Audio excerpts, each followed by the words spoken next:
ko te reihi, tahi rau toru te kaumā waru, ngā wāhine te kaumaiua tau me raro iho te pake ke taki o nō rima rau mita, ko te whiringa whānui tua iwa o ngā whiringa whānui te kau. Aratua tahi, Sacred Heart Girls College, Wakatipu High School kei te aratua rua, Mount Maunganui College kei te aratua toru, Gisborne Girls High School, New Plymouth Girls High School, Tauhara College me te kura o Matapihi kei te aratua whitu. Ko tere te tū o tēnei haki whero. Ara, ko tū mai te haki kakāriki, hukere ana rātou i tō rātou ara kei te aratua whā. Ko ai te Gisborne Girls High School, Big Booms. Kua puta te ihu. Taku mo hine booking tērā. Tō rātou kai urungi. Whakaihu aka ia ina nahi rā. Ngā takitahi o ngā wāhine, te kaumaiwa tau, me raro iho te pakeke. Aratua rua, muri tata waka tipu me te aratua rima, New Plymouth Girls High School, Skarks Deluxe. Me te rawe hoki o etahi o enei ingoa o ngā kapa. Who lets them name their teams? Skarks Deluxe, kei waho rā.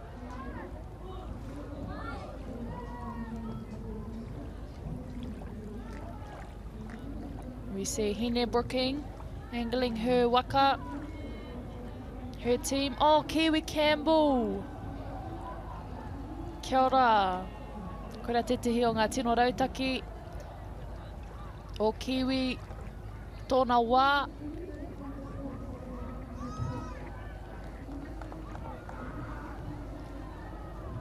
Kaore kore, mohi o pai ana rātou me pēhea te huri te waka.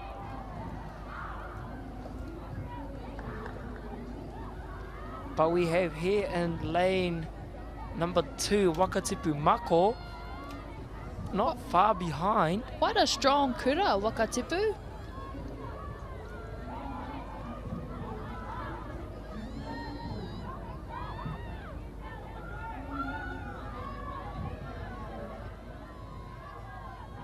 Beautiful.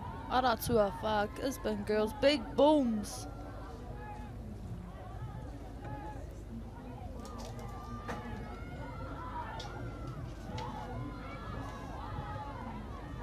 Kei waho rā i te aratua rima, New Plymouth Girls High School, Skarks Deluxe, pretty Skarks name.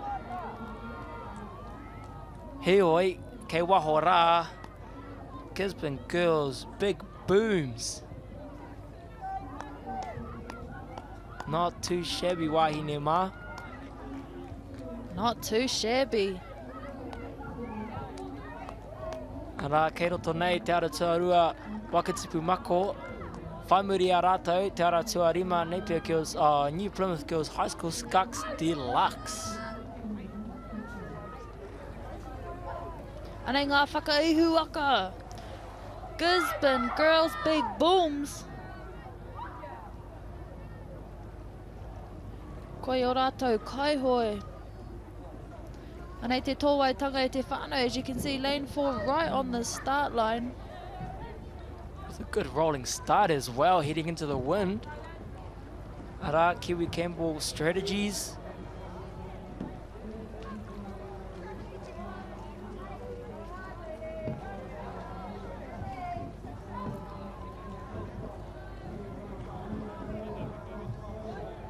Ara, I roto rā, Big Booms ko Aini se taupili, Ana Tamale, Hine Brooking, Losi taupili, Meriana Maxwell, me Rihanna Rennie. Nui te mihi kia koutou ko tiro mā. Tau ke.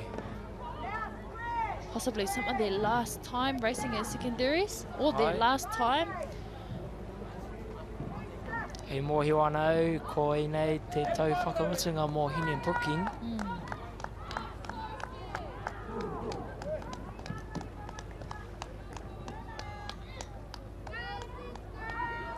Kaore kore e maha ona metara i tōna kāinga.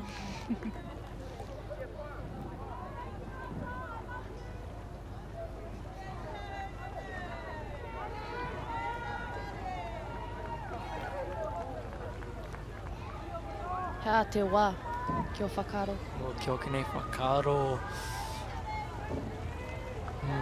Two... I reckon I've got a fast time now, eh? I reckon I've got the fastest time, 2:38. 238, I'll say 239.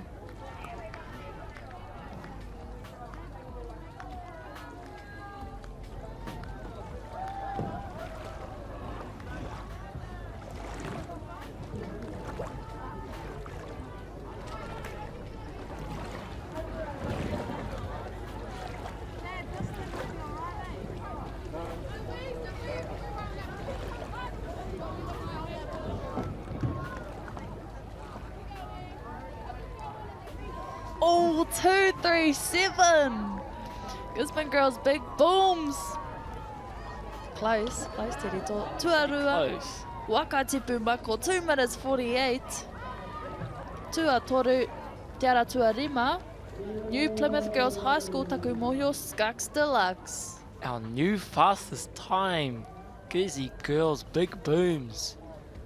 2 minutes 37.